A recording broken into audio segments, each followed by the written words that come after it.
Assalamu alaikum wa rahmatullahi ta'ala wa barakatuh. Passons à la dernière question qui consiste donc à tracer la courbe d'évolution ou la courbe de réponse donc du gain en tension à vide en fonction de la fréquence. Alors pour cela, nous allons devoir donc maintenir nos 20 millivolts à l'entrée, donc on peut le vérifier, voilà. J'ai toujours les 4 carreaux avec le calibre 5, il n'y a aucun problème.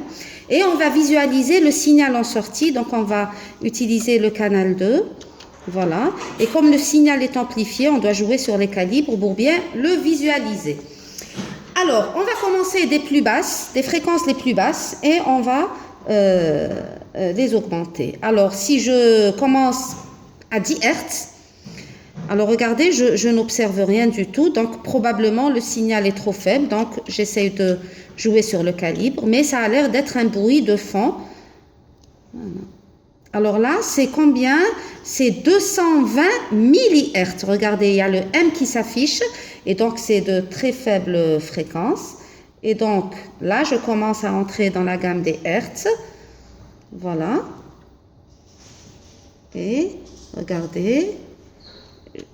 Voilà, le signal commence à se dessiner, voilà. Regardez. Et donc, vous pouvez vous amuser à prendre ces valeurs, mais ça ne va servir à rien du tout. Avant toute chose, on va voir l'évolution du signal de sortie en fonction de la fréquence. Et donc, on va voir comment évolue le signal de sortie. Alors, ici, regardez, il est à combien? Il est à 1 carreau et demi fois 0,1 fois 0,2. Donc, je suis à peu près à 300 millivolts. C'est-à-dire 0,3 volts. Et j'augmente la fréquence. Regardez. J'augmente, le signal augmente. Voilà. Je laisse le même calibre. Et là, je bascule vers le deuxième. Regardez, je reviens. Et là, plus la fréquence augmente, plus le signal de sortie augmente. Voilà. Voilà, je suis à 593 Hz. Et là, je suis à combien de carreaux? Je suis 1, 2, 3, 4 carreaux,3. Alors, si je reviens, regardez, donc si je me place sur le calibre, un calibre plus petit, regardez, ça augmente toujours, donc ça augmente toujours, à 5 kg, ça augmente toujours, donc je change de calibre et je reviens là. Alors, ça augmente, ça augmente.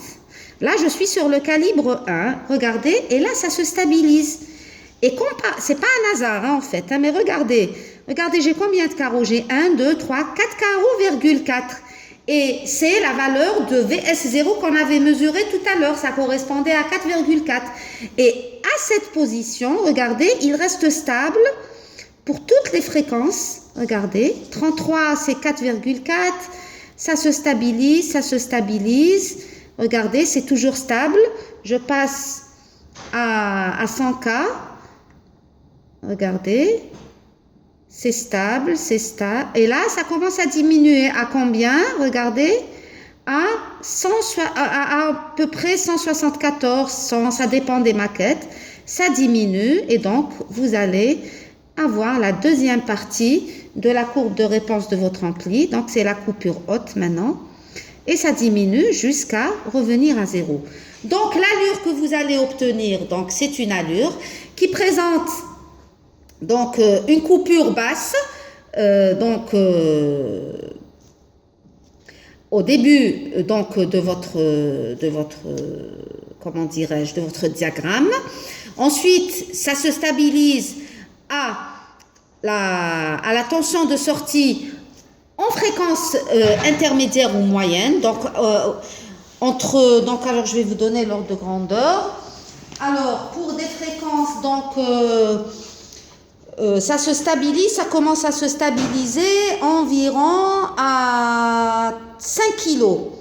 Aux environs de 5 kg, 7 kg, donc 7 kg c'est stable jusqu'à environ 150 kg. Entre 7 et 150 à peu près, vous avez eu un signal qui est pratiquement égal au signal que vous avez mesuré à la fréquence de 10 kHz.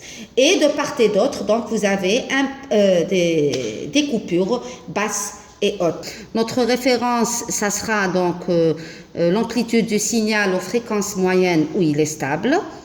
D'accord? Donc c'était 4,4 environ. Voilà, je recherche. Voilà, c'est là où c'est stable. Ok? Très bien. Et donc, je divise ces 4,4 par racine de 2, je trouve 3,11. Et je dois chercher les deux fréquences qui correspondent à cette amplitude correspondant à 3,11 carreaux. Alors, ces deux fréquences correspondraient donc aux fréquences de coupure de notre signal ou bien de notre diagramme. Voilà. Alors, voilà, je change, je varie dans le sens.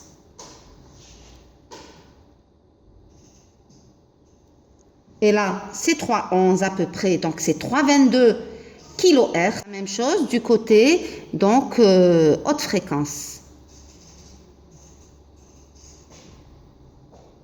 Du côté haute fréquence, voilà. Et là aussi, j'ai 3,11 et donc j'ai 450 kHz. Donc, la bande passante, c'est tout simplement la fréquence de coupure haute moins la fréquence de coupure basse. Alors, ainsi se termine le TP d'aujourd'hui.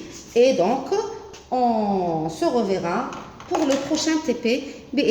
Alors, je voudrais seulement vous faire une remarque.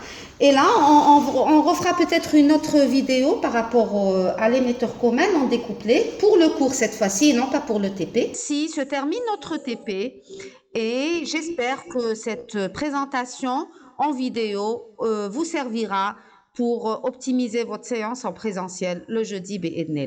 Et donc, d'ici là, je vous dis bon courage. Wassalamu alaikum wa rahmatullahi ta'ala wa barakatuhu.